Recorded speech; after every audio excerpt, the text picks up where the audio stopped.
నారాయణ ఆది నారాయణ. ఓం నారాయణ ఆది నారాయణ ఛానల్ను ఆదరిస్తున్న గురు బంధువులకు స్వాగతం, సుస్వాగతం. ఓం నారాయణ ఆది నారాయణ. ఓం శ్రీ భగవాన్ వెంకయ్య స్వామి నమః. ఆశ్రిత జనరక్షకుడు, దీనజన బాంధవుడు శ్రీ భగవాన్ వెంకయ్య స్వామి వారి పాద పద్మములకు నా ప్రణామములు. సమస్త సగుణ రూప నిర్గుణ రూప గురుదేవుల పాద పద్మములకు నా నమస్సుమాంజలి. మీరు మమ్మల్ని చూస్తే మేము మిమ్మల్ని చూస్తుళ్ళయ్యా అన్నారు ఒకసారి భగవాన్ వెంకయ్య స్వామి వారు. షిరిడి సాయినాథుల వారు నీ దృష్టి నాపై నిలుపు, నా దృష్టి నీపై నిలుపుతాను అన్నారు ఒకసారి. అంటే సద్గురువులపై భక్తులు ఎంత శ్రద్ధా భక్తులతో తమ దృష్టిని నిలుపుతారో అంత మేరకు సద్గురువుల కృపా దృష్టి ఆ భక్తులకు లభిస్తుందని అర్థం. అలాంటి కృపా దృష్టి పొందిన ధన్యజీవుల అనుభవాలు ఇప్పుడు స్మరించుకుందాం. బాలోజీరావుపేట వాస్తవ్యులు పొత్తూరు చిన్న నరసప్పనాయుడు ఇతని పేరు. ఇతను శ్రీ భగవాన్ వెంకయ్య స్వామి వారి భక్తులు. ఇతను శ్రీ భగవాన్ వెంకయ్య స్వామి వారిని తమ గ్రామానికి రావలసిందిగా స్వామివారిని ప్రార్థించారు. స్వామివారు వారి ప్రార్థనను మన్నించి చలమానాయుడిని వెంట తీసుకొని బాలోజీరావుపేట బయలుదేరారు. నరసప్పనాయుడు స్వామివారిని భక్తితో ఆహ్వానించాడు. అతనికి స్వామివారి దయ వల్ల సొంత ఇల్లు కూడా ఏర్పడింది. స్వామివారిని శ్రీ భగవాన్ వెంకయ్య స్వామి వారిని అడగకుండా అతను ఏమీ చెయ్యడు. భక్తి శ్రద్ధలు ఎక్కువ. స్వామివారంటే అతనికి భక్తి శ్రద్ధలు మెండు. శ్రీ భగవాన్ వెంకయ్య స్వామి వారు ఆ రోజంతా అతని ఇంట్లోనే గడిపారు. మరునాడు కూడా కొంతమంది వచ్చి ఆ గ్రామంలో ఉన్న మిగిలిన వాళ్ళు అంతా వచ్చి మంచి చెడులు స్వామివారి చేత చెప్పించుకున్నారు. ఆ రోజు మధ్యాహ్నం, మరుసటి నాడు మధ్యాహ్నం ఒక్కసారిగా స్వామివారు కూర్చున్న వాళ్ళు ఒక్కసారిగా లేచి బావి దగ్గరికి వెళ్ళి తోయ్ తోయ్ అని గట్టిగా అరిచారు. వారి చర్య అందరికీ ఆశ్చర్యం కలిగించింది. ఎవరికి ఏమీ తెలీదు. ఎందుకు అలా చేశారో ఎవరికి ఏమీ తెలీదు. ఆ రోజు సాయంత్రం పశువులు ఇంటికి వచ్చాయి. అందరూ వచ్చి ఈ నరసప్పనాయుడు గారితో చెప్పారనమాట. వాళ్ళు ఆ పశువులు కాసే పిల్లలు వాళ్ళు అందరూ వచ్చి, ఈరోజు పెద్ద ఆపద నుండి మమ్మల్ని శ్రీ భగవాన్ వెంకయ్య స్వామి వారిని కాపాడారు. ఒక పెద్ద పులి వచ్చి ఆవుని పట్టుకుంది. సమయానికి శ్రీ భగవాన్ వెంకయ్య స్వామి వారు వచ్చి తోయ్ అని అరిచి దాన్ని వెళ్ళగొట్టారు. లేకపోతే ఏమైనా జరిగి ఉండేది అని వాళ్ళు ఈ నరసప్పనాయుడు గారితో చెప్పారనమాట. తర్వాత స్వామివారిని వీరు చూశారు. స్వామివారిని చూస్తే స్వామివారు అక్కడ కనిపించలేదు. ఆపద నుండి ఆవుల్ని మమ్మల్ని కాపాడారని పిల్లలు చెబుతుంటే అప్పుడు ఈ నరసప్పనాయుడు గారికి అర్థమైంది. మధ్యాహ్నం స్వామివారు ఒక్కసారిగా బావి దగ్గరకు వెళ్ళి తోయ్ అని ఎందుకు అన్నారు. అప్పుడు స్వామివారు ఎందుకు అలా చేశారో ఈ నరసప్పనాయుడు గారికి అర్థమైంది.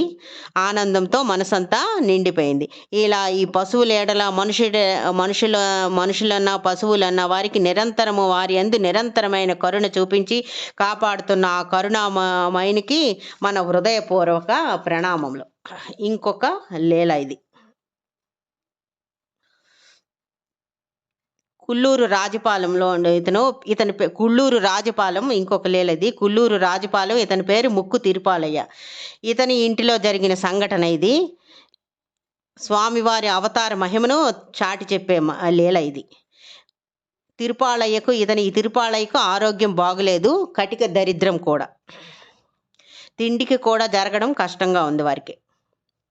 వీళ్ళ అమ్మ గుగ్గిళ్ళు అమ్మి వచ్చిన సొమ్ముతో కుటుంబం మొత్తం గడుస్తుంది. అలాంటి సమయంలో ఈ తిరుపాలయ్య గారి ప్రార్థనలు విని భగవాన్ వెంకయ్య స్వామి వారు వచ్చి వారి ఇంట్లో గుండం వేసి కొన్ని రోజుల పాటు అక్కడే ఉన్నారు. అనేక మంది స్వామివారిని దర్శించుకొని మంచి చెడులు వాళ్ళింట్లోనే వచ్చి చెప్పించుకోవడం జరిగేది.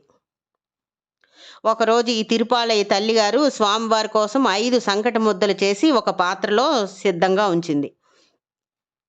అప్పుడు స్వామివారు ఇలా అన్నారు, అమ్మ ఈరోజు చాలా మందికి సంతర్పణ చేయాలని చెప్పారు. ఈమెకు ఏం చేయాలో తెలియలేదు. ఉన్నవి 5 ముద్దలే కదా, ఎవరికి ఎలా పెడదామా అని ఆమెకి ఏమీ తోచలేదనమాట. పోనీ ఎక్కడి నుంచైనా అప్పు తెప్పించుకొని పెడదాము అన్నా ఎవరు లేరు తెచ్చుకోవడానికి. చెప్పుకోలేని పేదరికం ఆమెదు. అయినా స్వామివారికి తెలియంది కాదు కదా అని స్వామివారి మీదే భారం వేసి ఆమె ఎదురుగా నిల్చుంది. ఇంతలో స్వామివారి కోసం అనేక మంది వచ్చారు. ఆమెతో స్వామివారు ఇలా అన్నారు, వడ్డించమ్మా అని చెప్పారు. ఆమె వారి కోసం అని ఉంచిన రాగి సంకటి పెట్టింది. ఎంతమంది వచ్చినా ఆ గిన్నెలోండి తరగకుండా ఆ రాగి సంకటి ముద్దలు వస్తూనే ఉన్నాయి. ఆమెకు ఆశ్చర్యం కలిగింది. స్వామివారు ఇలా అన్నారు. ఆమెను వాళ్ళ కుటుంబ సభ్యుల్ని కూడా తినమని చెప్పారు. చివరకు స్వామివారు కూడా తిన్నారు. పాత్రలో 5 ముద్దల సంగటి అలాగే ఉంది.